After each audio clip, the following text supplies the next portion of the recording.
So now we've got two questions for Nick. These are actually very, very relevant questions. The first one arises more often than we think, right? And it does have to do with the supply of services to a property. So you're speaking about your water and electricity and how these are supplied and what happens if they're not supplied and whose responsibility is it and what the recourse is. So in this instance, there's a tenant and he's actually behind in his rent. So that's a big one. A tenant that's behind. So it's not an innocent tenant. And he's coming to this with blood on his hands to a certain degree. And now he owes the landlord 44,000. Now the landlord, and then this is an arrear rent. Now the landlord hasn't paid the municipality. And the municipality came and disconnected their electricity.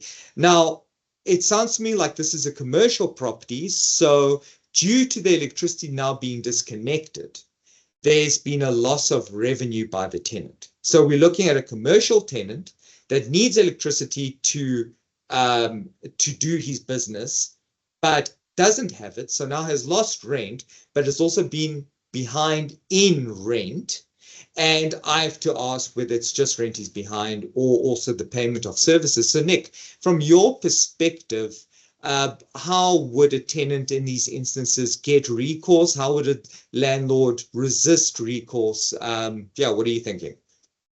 Yeah, so this touches on one of the topics that we deal with quite a lot on this channel, and something that landlords deal with within our economy quite a lot, and that's spoliation. So obviously we have warned on multiple occasions, you've got to be careful about spoliation. It's not something that you should engage in if you are a landlord, but in specific, anyone in general, don't spoliate people from whatever. And this is a circumstance where utilities have been terminated. The landlord's position is, well, they're not being paid, so they're not able to service the account that is being sent to them by the municipality in the circumstances. And this is one of those very rare occasions where it seems to me that on the face of the facts that we've received now, there's not actually a spoliation which has occurred. So remember, spoliation is the unlawful taking of the law into your own hands. Okay, you take the law into your own hands and you dispossess someone of something. But in these particular circumstances, it's not the landlord that's dispossessed anyone. They've been unable to service their account. They will no doubt argue that that is because they're not being paid. And as a result, the municipality has terminated services in the circumstances. And what is important to know about the municipality is the only entity within South African law that is lawfully entitled to terminate services in the event of non-payment. Okay, they are entitled to do that in law. So the minute you're talking about spoliation, spoliation is an unlawful act. That is the first requirement that you have to establish in order to show an spoliation. But the municipality in doing something like this is not unlawful. They are authorized in law to disconnect. So it is not a spoliation. Often what will happen in a circumstance like this is there'll be a threat to the landlord of bringing a spoliation application. And this is one of those circumstances where such an application would be futile. The landlord has not taken the law into its own hands. The municipality has simply enforced its rights as it is entitled to in terms of law. So the unlawfulness element is going to fall away.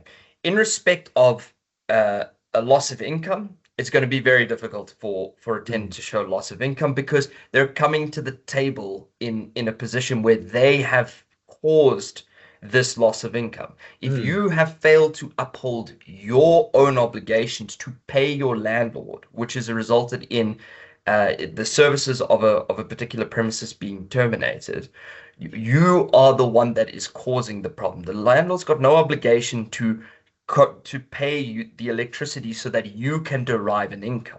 Okay, they've got no obligation to hold up your company in order for you to derive an income. So I simply don't see an argument like that going far at all. And then there was one other element in terms of this question where it was mentioned that the lease agreement is coming to an end at the end of this month, at the end of March, and the tenant is now threatened that the deposit that's been paid in terms of this commercial lease agreement has to be refunded to them because now they are coming to the end of the lease term and they are about to move out of the premises. So just a note on deposit. Remember, A deposit in terms of a lease agreement is paid to the landlord to hold in security for the non-performance of the tenant of any payment obligations in terms of the lease agreement. So often what that deposit is used for is reinstatement of the premises to fix up things that might have broken during their occupancy, but that is not what its purpose is. That is simply a use that it can be used for.